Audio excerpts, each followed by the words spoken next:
Este programa es una presentación de...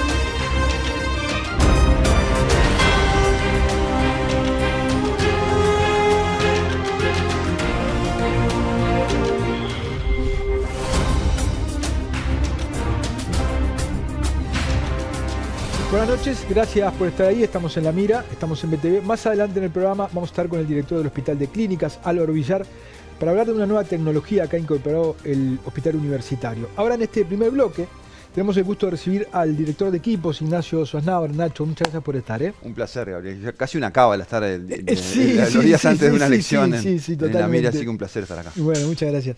Mañana presentás en Canal 10 la última encuesta, ¿no? Correcto.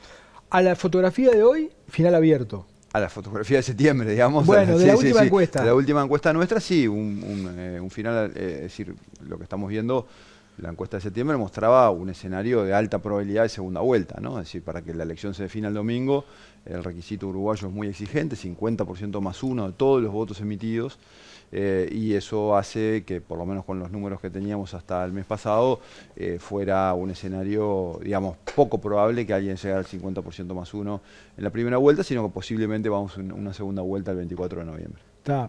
Ahora comentábamos fuera de cámaras que no sería lo mismo para el Frente Amplio o para la coalición tener mayoría parlamentaria y eventualmente luego que el balotaje sea un trámite, digamos, ¿no? Claro, sí. Explicame un poquito eso. En dos sentidos. Primero porque por el hecho del Frente Amplio competir bajo un lema único y los partidos de la coalición competir bajo lemas separados, si bien el sistema uruguayo de asignación de bancas es muy proporcional al voto popular, hay un pequeño sesgo, un pequeño efecto favorable al lema mayoritario. Entonces el Frente Amplio, a igualdad de votos, tiene mayor probabilidad de tener bancas que los partidos de la coalición. Y segundo, porque en realidad no tenemos tantas experiencias de segunda vuelta, pero en todas las experiencias de segunda vuelta lo que ha habido es migración de algunos de los partidos tradicionales en aquella época, o ahora partidos integrantes de la coalición, de algunos segmentos chiquitos de votantes hacia el Frente Amplio, por lo cual, pero también es cierto que en esos contextos el Frente Amplio en general tenía mayoría parlamentaria, por lo menos en un par de ellos, ¿no? Entonces, es más fácil, más probable, digamos, que migren en una segunda vuelta de la coalición multicolor al frente a que lo ganen del Eso frente. Es lo que hemos visto. Eso es lo que hemos visto. Tanto en 99, en 2014, en 2009 y en 2019, lo que hemos visto es migraciones desde la coalición al Frente Amplio y no hemos visto, puede haber habido alguna corriente de retorno muy marginal, pero nada significativo. También es cierto que hoy la coalición multicolor es un actor político, que desde el discurso de los actores, etcétera, tiene evidentemente una consolidación mucho mayor que años atrás, por lo cual lo que está diciendo el oficialismo, y creo que es una hipótesis atendible, es que es posible que esa migración sea menor que en elecciones anteriores. Pero en todo caso, los antecedentes muestran que el Frente Amplio hasta ahora ha crecido a partir de votantes de los partidos de la coalición en la segunda vuelta respecto a la primera. Si los partidos chicos, llámese PERI, Unidad Popular, Salle, Luz, crecen y votan bien, se aleja la posibilidad de que, nos aproximamos a un escenario en el que ninguno de los dos bloques tenga mayoría legislativa. Sí, efectivamente votan suficiente bien como para tener bancas, una banca, dos, tres bancas, efectivamente podría haber un resultado en el cual ninguno de los bloques tenga mayoría legislativa. Pero hay otro escenario en el cual estos partidos voten algo bien, pero por ejemplo que no lleguen al punto, que les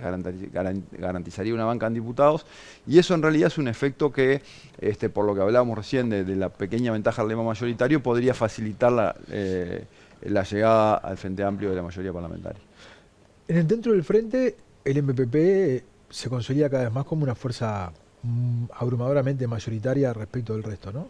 Sí, el MPA sí, viene siendo el sector mayoritario del Frente Amplio, lo fue en las internas también de hace pocos meses, con una diferencia clara sobre el resto. El candidato presidencial proviene, digamos, de ese sector y tiene liderando el sector al líder más popular del país actualmente, que es el ex presidente Mujica, ¿no? Entonces, y bueno, y con la incorporación de figuras nuevas, como el caso de Blanca Rodríguez, más la estructura de militancia en el interior, evidentemente es un sector muy potente dentro del Frente Amplio. Siendo el oficialismo, ¿qué correlato hay entre la popularidad del presidente alta y los votantes de la coalición, los partidos de la coalición? Bueno, es muy alta, ¿no? Es decir, evidentemente tenemos una evaluación de gestión del presidente que está muy polarizada en términos de bloques, y la evaluación positiva de la gestión del presidente se traslada muy fuertemente hacia los votos de la coalición, no hacia los votos exclusivamente del Partido Nacional, ¿no? Pero de cualquier manera es mayor la aprobación del presidente. Es mayor la aprobación, ¿no? Porque hay un segmento minoritario, pero que al final pesa, de Frente Amplistas, que también aprueba la gestión del presidente. ¿Chance, Ojeda tiene chance? Bueno, veremos qué dicen los últimos números. Todas las encuestas previas venían mostrando que entre abril y septiembre el Partido Nacional había tenido un descenso de 8 puntos, y entre abril y septiembre, el mismo periodo de tiempo, el Partido Colorado había crecido 8 puntos. No sabemos exactamente si fueron los mismos que migraron de uno a otro, pero es muy probable que sean casi efectivamente los mismos. Aún así, a la foto de septiembre teníamos aún una distancia de 6 puntos entre la candidatura de Álvaro Delgado y la de Andrés Ojeda, por lo cual todavía hay una distancia ahí. Veremos qué dicen los últimos números y sobre todo veremos qué dicen las urnas el domingo, ¿no? Está bien. Ya más en el plano del analista y no del encuestador, digamos, ¿no? Dentro del Partido Colorado y el Partido Nacional se presenta esta situación en la que si gana Delgado no va a ser el líder, pues ya sabemos quién es el líder, ¿no? Y dentro del Partido Colorado, si Bordaberry vota mejor que Ojeda, le va a manejar el Parlamento, ¿no? Bueno, por lo menos va a tener peso y va a tener poder, al igual que Julio María Sanguinetti. Yo creo que en realidad en los tres partidos, porque también tenemos a Mujica como el gran líder, digamos, del Frente Amplio, ¿no? Tenemos una elección en realidad donde no hay coincidencia entre los liderazgos y las candidaturas, ¿no? Es cierto que entre Mujica y Orsi uno puede ver una sintonía muy fuerte, evidentemente entre Lacalle Pou y Delgado también una sintonía muy fuerte. En el Partido Colorado, entre Sanguinetti, Ojeda y Bordaberry, bueno, ahí puede haber algunas situaciones un poquito más complejas, pero diríamos que en los tres casos, el de Orsi, el de Delgado y el de Ojeda, son en algún sentido liderazgos emergentes que podrían eventualmente considerarse en el futuro, pero que en los tres partidos hay también, ¿no?, comparten en algún sentido esta posición de liderazgo hoy con otras figuras. En el caso de Mujica y Lacalle son los dos líderes políticos de mejor imagen del país actualmente. Yo comentaba en BTV Noticias que si ninguno tiene mayoría, ¿no? Hay algunos factores, algunos personales que se suman, que es normalmente el articulador en el Parlamento es el presidente de la Asamblea General, y lo hicieron muy bien Luciano Polacchi y Beatriz Argimón. Carolina Cose y Valeria Ripoll no parecen tener el perfil más negociador, por un lado, ¿no? Por otro lado, la cuestión de los liderazgos y la incidencia del peso de gente que de pronto no está en el Parlamento, la calle ahí, ¿no? ¿Se puede ir a un estancamiento mayor de esta imposibilidad de celebrar políticas de Estado que tenemos? No, yo no creo. ¿No te parece que incida eso? No, yo no creo que realmente el Uruguay tenga un riesgo, porque en Uruguay hay una cultura política muy potente de búsqueda de consensos, de acuerdos. Yo creo que al final del día, pase lo que pase, con una posible situación que aparezca como de posible bloqueo, incluso eventualmente el domingo, va a haber formas de gobernar. No me imagino un Uruguay paralizado 5 años porque va a haber mecanismos de articulación. Eso no quiere decir que haya gobiernos con mayorías permanentes, por ejemplo, ¿no? Coaliciones con mayorías permanentes, pero eventualmente negociando proyecto a proyecto, ley a ley. Creo que hay una cultura política muy fuerte y muy buena en Uruguay que nos protege, digamos, de estas situaciones de estancamiento. Vamos a ir después al tema pero ¿los plebiscitos están, el de los allanamientos nocturnos parece estar definido? ¿O no necesariamente? No necesariamente. Porque ¿viene bajando? Ha venido bajando y tenemos ya 2 experiencias con plebiscitos vinculados a la seguridad pública en 2019, en 2014, sí, que parecen estar repitiendo una lógica parecida. A mitad de año, tenían 70% de aprobación, después baja 60%, y en un mes antes de la elección, y finalmente en encuesta estaba un poquito por arriba, pero terminaron quedando en la orilla con 48%. Estamos hablando de la rebaja de la edad de imputabilidad penal impulsada por Pedro Bordaberry en 2014, y estamos hablando de la reforma Vivir Sin Miedo de Jorge Larrañaga en 2019. Las dos quedaron en la orillita con 48%. Y sabemos que el día de la votación, además de la intención de voto hay temas logísticos de las papeletas, de la confusión, de que si de una o la otra, si el voto se anula o no sé qué, del color. Entonces que al final hay un conjunto de gente que, aunque le parezca buena idea, quizás finalmente... No está cerrado ese tema, votando. ¿no? Parece Yo creo que no está que cerrado. no está cerrado. No. ¿Y el de la seguridad social? El de la seguridad social, los niveles de apoyo hoy son más bajos, y también, además de eso, se enfrenta también a los mismos problemas logísticos que el de allanamientos, con una cuestión adicional. Todos los principales candidatos a presidente de todos los principales partidos están en contra del plebiscito de la seguridad social. Es una situación un poco curiosa, ¿no? Es decir, está Yamandu Borsi en contra, Carolina Cos en contra, Mujica en contra, obviamente todo el oficialismo en contra, solo Gustavo Salla y Gonzalo Martínez, Unidad Popular y Identidad Soberana están a favor. Entonces, con todo el elenco político en contra y la mayor parte, bueno, por supuesto Partido Socialista y Partido Comunista a favor, pero no los candidatos presidenciales, la mayor parte del elenco político no ensobrando, sería una situación curiosa que se aprobara. Y te paso un dato más.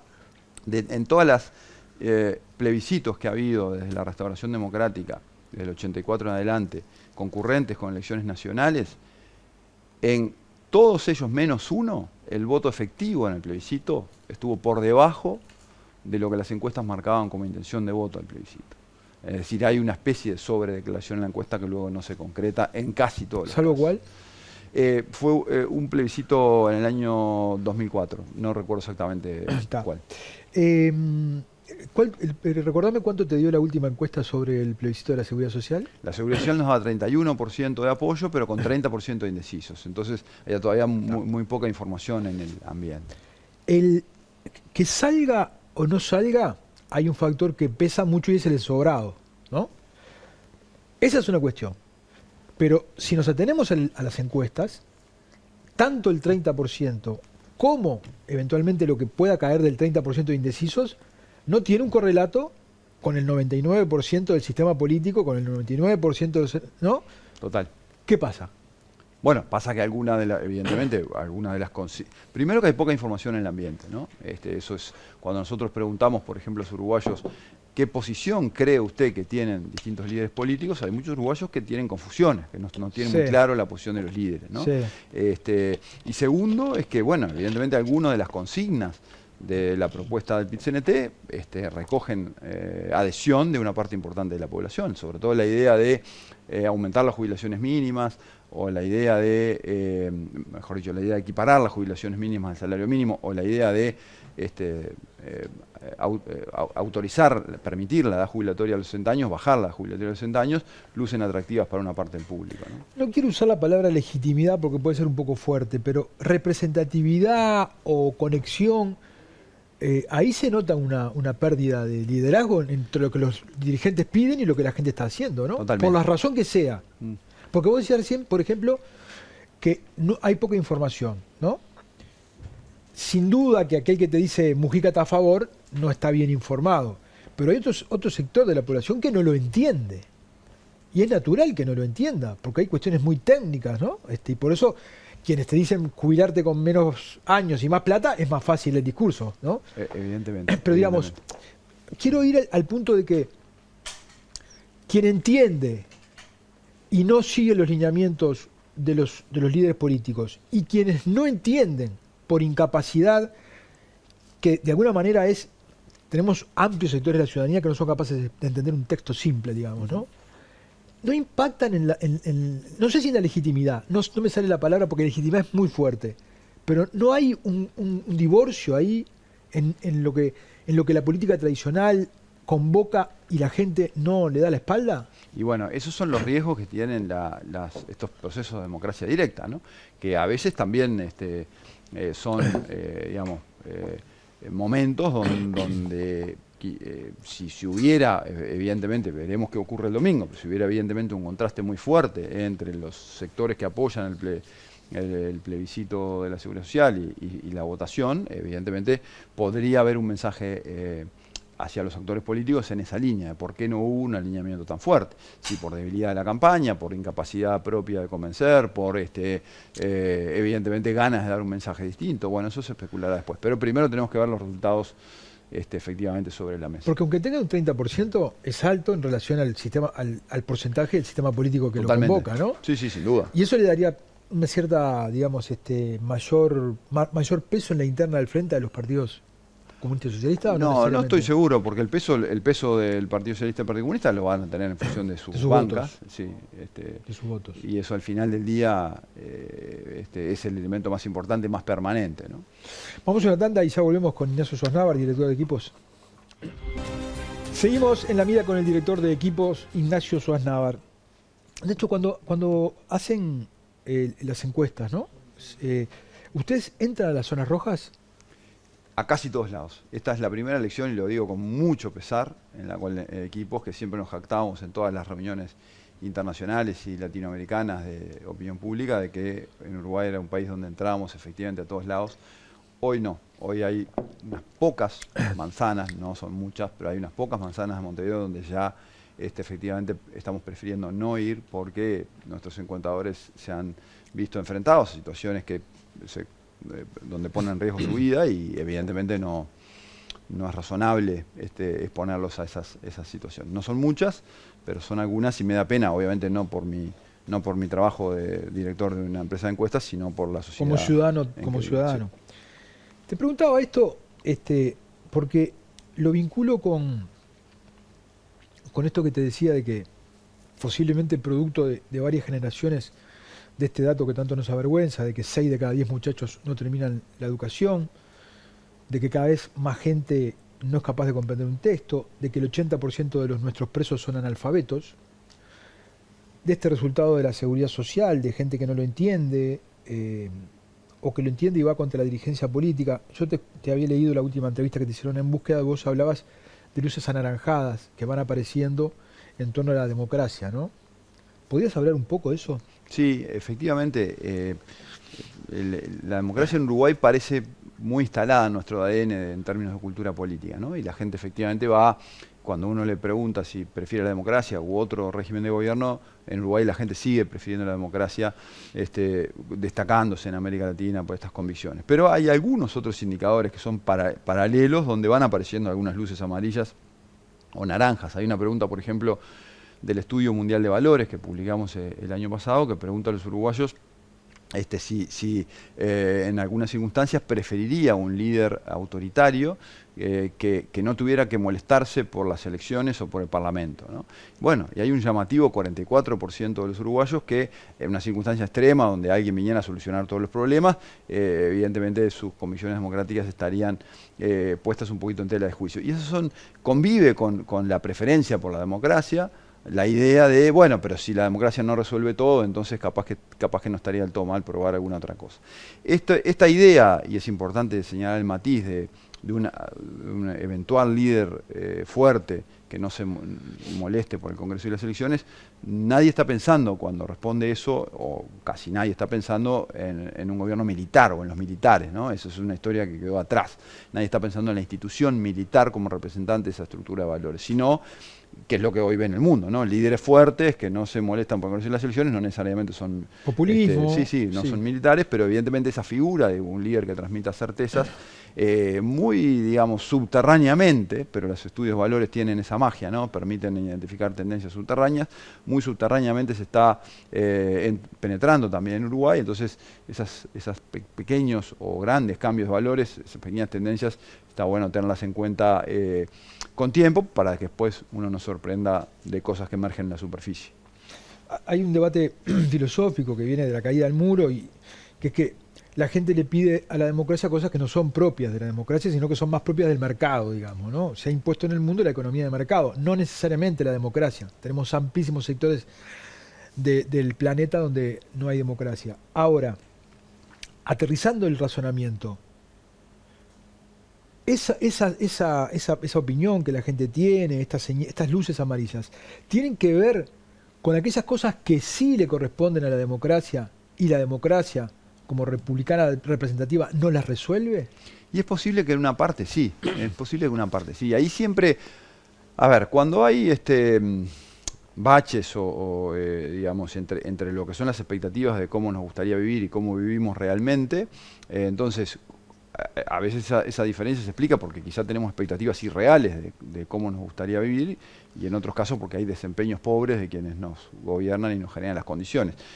al final es un debate irrelevante para entender la opinión pública, porque cuando evidentemente esa brecha existe, ya sea por expectativas altas o por desempeños bajos, el malestar empieza evidentemente a coserse. En Uruguay hay una razonable y moderada satisfacción, no extraordinariamente alta, pero moderada satisfacción con la forma en que la economía uruguaya ha performado los últimos 20 o 25 años, ¿no? Después de la crisis del 2012 en adelante, bueno, salvo algún periodo mayor, la gente no está del todo insatisfecha. Tampoco nunca está del todo contenta, porque evidentemente hay una cuestión también de expectativas altas, pero no hay expectativas fuertemente insatisfechas, uno diría, desde el punto de vista del mercado de trabajo, del plano salarial, etcétera. Donde sí, evidentemente, hay expectativas no cubiertas es en materia de seguridad pública, ¿no? Ahí también, y nuevamente situemos un periodo de tiempo largo para sacarlo del debate puntual de gobiernos coyunturales o no, evidentemente ahí hay un sentir que genera malestar y que la sociedad uruguaya creo que no se termina de acostumbrar a... Bueno, lo comentábamos recién, lo tratamos con tu pregunta sobre las encuestas. Pero, Nacho, la inseguridad no es la causa, sino la consecuencia de un montón de cosas. Puede pasar, digamos, que aunque tengamos resultados, digamos, confiables, por ejemplo, en las encuestas, ¿no? Al momento de interpretarlas, lo interpretemos a partir de la realidad que quienes lo interpretan, es decir, los integrantes del establishment, de las clases medias y altas, los sectores integrados. ¿Es posible que interpretemos esos resultados en función del mundo en el que vivimos, sin entender que la misma respuesta dada por alguien de clase alta y alguien de clase baja no significa lo mismo cuando llevamos 50 años de Cantegril? Sí. No sé si me no, entendés. creo que está muy clara tu pregunta y ese es un riesgo. Creo que las encuestas justamente ejercen un rol social fundamental para romper esas burbujas interpretativas y de lectura. Por ejemplo, cuando nosotros en nuestra encuesta de septiembre decíamos hay un 20% de los uruguayos que no escuchó hablar que el 27 de octubre hay un plebiscito sobre seguridad social. Y hay un 30% más que escuchó hablar que hay un plebiscito sobre seguridad social, pero en realidad no tiene idea de qué se trata. Entonces nuestra lectura es, ojo con la forma que uno interpreta las encuestas, porque tenemos 50% o más de la población que en realidad no está diciendo que el tema. Entonces ese rol, efectivamente la encuesta lo claro, pero ahí vos lo que estás planteando... Cometeríamos un error si solo interpretamos la opinión del 42 que está informado. Correcto, pero vos lo que estás enfocando es el qué. Lo que está pasando es esto. Sí. Pero cuando empezamos a analizar el por qué, y los por qué... Ahí ya entramos en una cuestión que es mucho más subjetiva, ¿no?, que el qué. Porque ahí vos te dan números. Vos vas, recogés lo que te dicen la gente y en función Yo creo que hay un conjunto de diagnósticos bastante claros. Ahí ya me estoy saliendo un poco de mis temas principales de especialidad, de cuáles son. Y obviamente el deterioro educativo es probablemente, si uno tuviera que elegir una al final de toda la enormidad de razones, quizá yo por lo menos en lo personal le pondría unas fichitas más al sistema educativo que a cualquier otra cosa. Y los diagnósticos están claros, ¿no? Y es cierto que también, y poniéndolo en perspectiva, esa es otra área en la cual probablemente podemos hablar de ciertas frustraciones genéricas que no están tan instaladas en la población. Ahí hay una paradoja que lo hemos hablado contigo en otros contextos electorales, pero que se mantiene ahora, que es que no hay una demanda fuerte de más y mejor educación. No es una demanda del público, ¿no? Entonces hay una paradoja porque en una democracia sana como la nuestra, cuando los líderes en realidad recogen las preocupaciones del público, en realidad la paradoja fea es que esta demanda no está dentro de las prioridades que hoy está el público uruguayo. Pasa que es como una cinta de Moebius. Totalmente, es una cinta espiral. de Moebius, porque la misma razón por la cual se ven afectados es la que no los lleva a reclamar, ¿no? Es una cosa. Entonces, es ahí en el punto en que yo digo que el estadista se muestra su estatura cuando va contra la gente y no cuando va arriba del tren de la gente. Te escuchaba decir que hoy en el primer bloque que logramos, que podemos lograr razonables niveles de acuerdo, digamos, ¿no? Pero hay algo que yo sé que puede ser muy clasista la mirada, ¿no? Pero la mayor parte de quienes deberían acordar estas cosas no mandan sus hijos a la educación pública. Ellos te dicen, no, la educación está mejor, pero no seguís sin mandar a tus hijos a la educación pública, así que no estás tan convencido de que está bien, digamos, ¿no? Entonces, no hay una responsabilidad sin necesidad de un reclamo ciudadano, de que la dirigencia política, la élite en general, asuma las cosas sin que se las reclamen cuando ve la evidencia de que 6 de cada 10 no terminan? Yo creo que finalmente, en Uruguay tenemos, si uno, cuando a mí me toca hablar hacia el exterior del Uruguay, la verdad que tengo en lo personal muchas más cosas positivas que negativas para decir de nuestro país, y la verdad que nuestro país en el exterior luce reluciente, ¿no? En comparación con una región que no es nada reluciente, ¿no?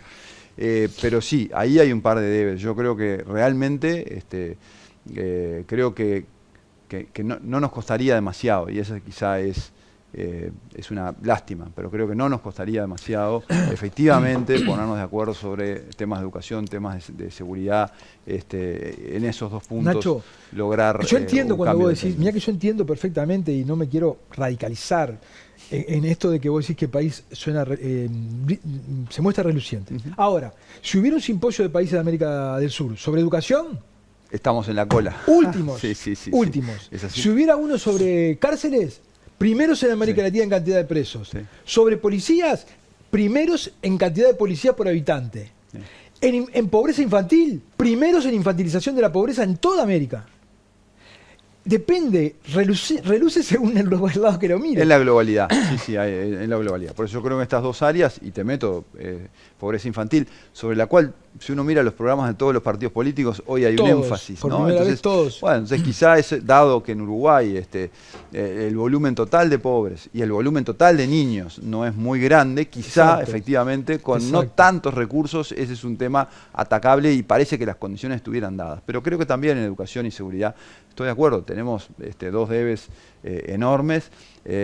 ¿Y quién te dice, Gabriel, quién te dice que si hubiera una situación al final de bloqueo, no es al final un contexto más positivo para buscar, de bloqueo en el sentido de que nadie tenga mayoría parlamentaria? Al Que haya final, más necesidad de hacer acuerdos para. Exacto, porque para si no no, quedar estancados. exactamente, por una cuestión no por una cuestión de tironeo político, ¿no? Pero bueno, uno nunca sabe. Yo sigo igual defendiendo mucho la clase política uruguaya, porque aún con todos estos problemas, críticas que podemos hacerle y seguir haciendo, que seguramente las tiene, ponemos la clase política uruguaya a comparar con casi cualquier clase política en el mundo, y la clase política uruguaya es destacada a nivel mundial. Eso tiene que ver también con un deterioro de la clase política mundial, pero la clase política uruguaya, la verdad que todavía figura con destaque. Futbolistas, buenas vacas, buena carne de vaca, buenos políticos, Pintores. por ahí creo que pintores, sí, hay muchos más, pero por ahí van las cosas. Nacho, muchísimas gracias por haber estado, Un placer. como siempre. Vamos a una tanda, ya volvemos.